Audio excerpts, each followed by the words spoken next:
Hello, everyone.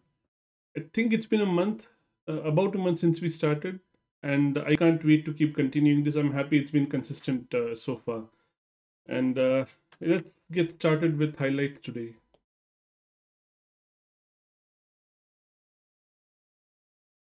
The first one is from Think Again.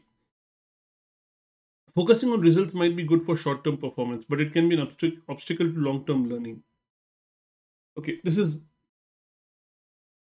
not much that's new over here. I think this highlight is fairly straightforward. Focusing on focusing on results for short term performance, it works. For long term performance, the results that we can see, it's not that we shouldn't be focusing on results. The problem is that the results we can usually that we can focus on, that we feel are going to give immediate value, they are, by definition, they are short term. Long term, it's difficult to see what results, or you know what those results will bring to us. And it's since it's difficult for us to imagine that, it's the only kind of results that we're left with are those, which we can focus on in the, which help us in the short term. So for long term learning, we have to have a different strategy. It's not that we're not focusing on results, it's just that we have to focus on a different strategy to affect our long term learning. And this is specifically about learning. It's not about achievements and everything. It does apply over there, like I discussed, but it's specifically for learning. So this goes hand in hand with other books that I have covered before. Books like A Mind for Science and Numbers, where if you're making it easy for someone um, to pass a test right now, by giving hints, for example, or by prompting them sooner than you should, things like that. If you do all of that, it might help you to have, for example, a passing mark right now, but it hurts you in the long term learning. So let's move on. Don't overthink it. One study analyzing birth cohort differences from 1989 to 2016 shows that despite increased awareness of the dangers, perfectionism is increasing over time. Perfectionism is strongly linked to overthinking, as we'll explore in chapter 3, and the findings that today's young people face more competitive environments and more unrealistic expectations than those of previous generations does not mean good things for their mental or emotional well being. This is hardly new. I think today we do know that how perfectionism affects us, and it's just been increasing. The expectations, the societal expectations, and yeah, even the kind of complexity of the world that we live in, it keeps increasing, and that makes it complicated to kind of achieve that state of perfectionism that we might be imagining in our minds. So yeah, it's not a good combination. Perfectionism, it's increasing, even though we know the dangers of perfectionism. We hardly get anything done, those things. And yeah, how it affects our emotional and mental well-being.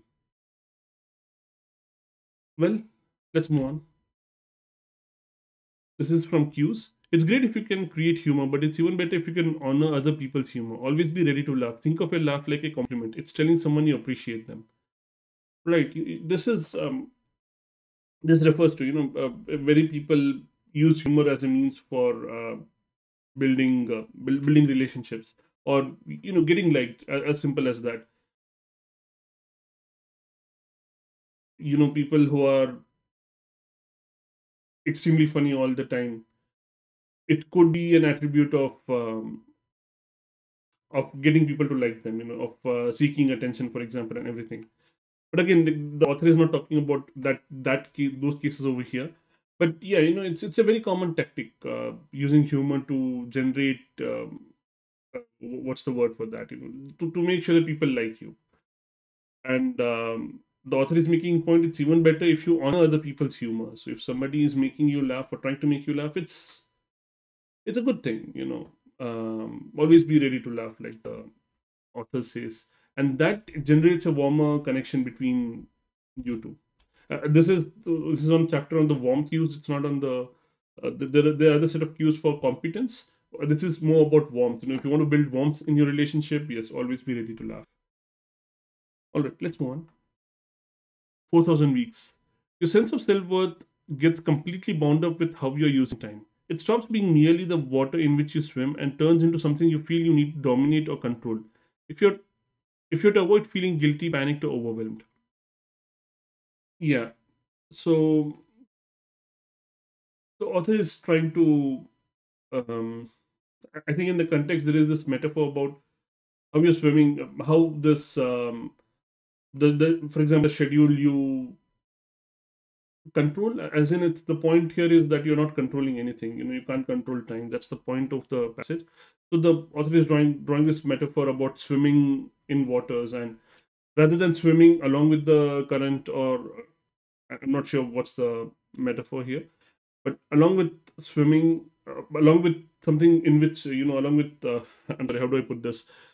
um, this being merely the water in which you swim, and it turns into something you feel you need to dominate or control. And yeah, that's how we behave when we try to control our schedules, our actions, the things that, for example, that we need to see done, those kind of things. So yeah, our sense of self-worth gets completely bound up in all of those. So for example, if we can't control our schedule, if we can't meet our deliverables on time, we are not we are not competent, we are not worth reaping whatever rewards that we want to reap.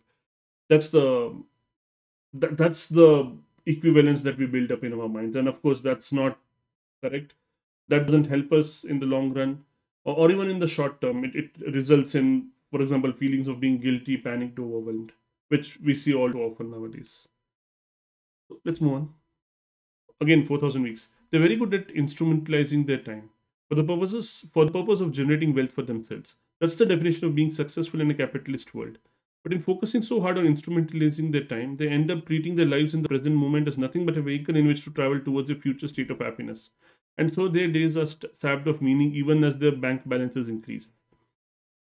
Again, the author is making a point about us focusing on now, here and now, compared to some state in future that we can't really control anyway. So this kind of illusion that we build up all the time, and because capitalism always is about building future wealth, building wealth in the future, working right now to build wealth in the future, and which again the author doesn't make a point that like the author doesn't say that you shouldn't do that, but it's about not thinking about anything else, completely giving up on here and now in order to focus for some future state of well-being, future which you cannot control at all.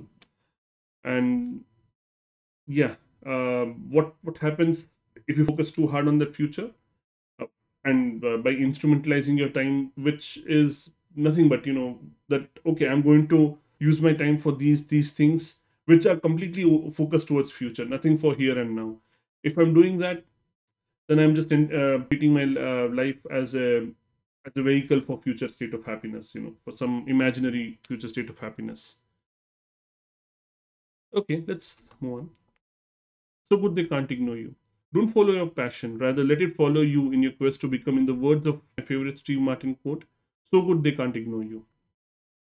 So good that they can't ignore you. Yeah. Okay, and this book, So Good They Can't Ignore You, this is the whole passage about why passion is not a great idea to follow. And the author builds up case against case that it's not really passion that drives success. It's hard work. It's focus, deliberate practice, and we have covered previous highlights about deliberate practice, for example. So yeah, I think this is a nice summary. Don't follow your passion, rather let it follow you. So the author is not against the idea of passion in the whole book. Again, it's that how we focus on passion and give up on everything else. Okay, this person is passionate, and somehow work is not important, which is not true. Work is always important. Deliberate practice is always important, but passion follows that. Usually, that's what it has. That's what we have seen over time. It's not that okay, you're passionate about something and things will happen. It's that you make things happen and passion follows. So yeah, let's move on. Working backwards. Amazon uses two main forms of narrative. The first is known as six pager. It is used to describe, review, or propose just about any type of idea, process, or business. The second narrative form is the PR FAQ. This one is specifically linked to the working backwards process for new product development. I think this is straightforward, and the book later, the authors they go on to explain what each of these narratives are. The six pager and PRFEQ. So I'll, of course, the book goes on to cover these things. I'll just give you like a very quick overview, and these are very popular notions. I think there's a very good chance you have heard of these. So if you have, you feel free to skip to the next next highlight. You can use chapters over here. So a six pager is an idea. So the idea is that rather than getting into a meeting and then starting to brainstorm or talk about the problem and everything, the idea is that you get into the meeting with a six pager. You distribute this to all the people, and they use the first 20 minutes or 30 minutes to just read the six pager. So if it's like an hour long meeting, you would spend 20 minutes to just that everybody's just it's quiet time. Everybody's just going to read through the six pages, and that covers everything. And the idea is that six pages, again, the book goes on to explain. I'll not go too deep here. The book goes on to explain why six pages. Why not one page, or why not 20 pages, for example. So that's the first form of narrative. The second one is PRFAQ, so press release and frequently asked questions. So if you're launching a new product, or if you're proposing a new idea, you start with the press release. That's the procedure over here. You start with the press release, and this press release covers. It's written like a press release, for some future date, and uh, because you're writing it as a press release, you're focused on how this helps the customer, and this is in alignment with the customer obsession principle. So yeah, it's you do that, and then also this document also covers some frequently asked questions. Like in a press release, you might have members of the press asking you questions, so you kind of put in some frequently asked questions so that you're already taking care of some the potential questions that might come up about the product idea or anything that you're proposing. So well, let's move on. Everyday chaos.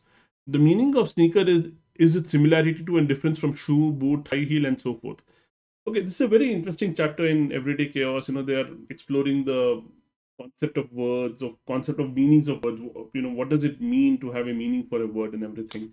So I don't think so I can do justice to that over here, because one, I've read it long time back, and second, it's really abstract. You really have to get the way authors have written it. So in this highlight, it's sneaker, as in shoes. For example, I hardly call it sneakers.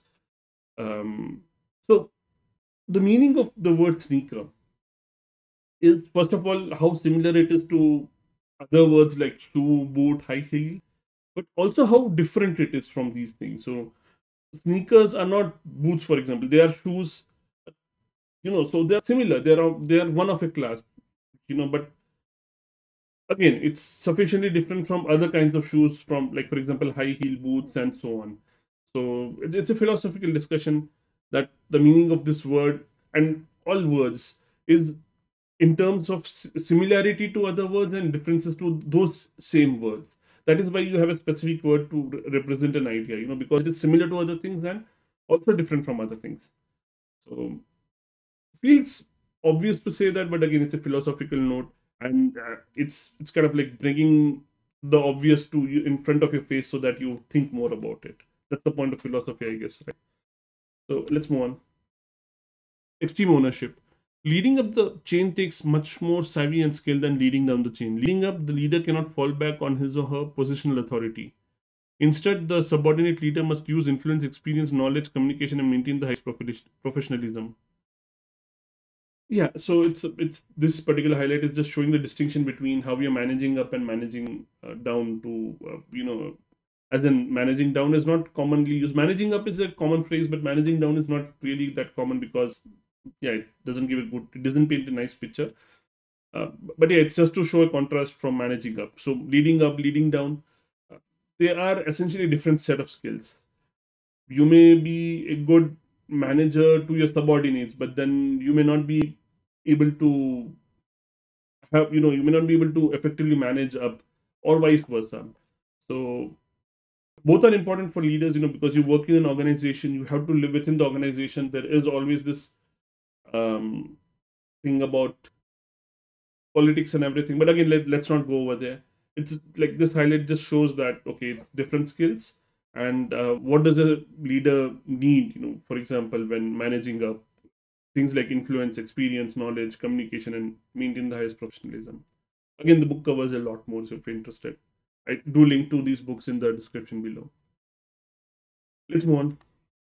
Get it done. When you find yourself facing a goal that's highly important, framing your progress based on what you haven't yet accomplished may be more motivating than thinking about what you've already done. So this is that system in Readwise. I've just been trying it out. So yeah, it is accomplished. So yeah, it's Readwise has this kind of this flashcard system. It has happened once or twice before. So I think we are good. And matchmakers fundamentally, I, I don't know about this book. I don't think so I've heard of this book also. Let's quickly read this.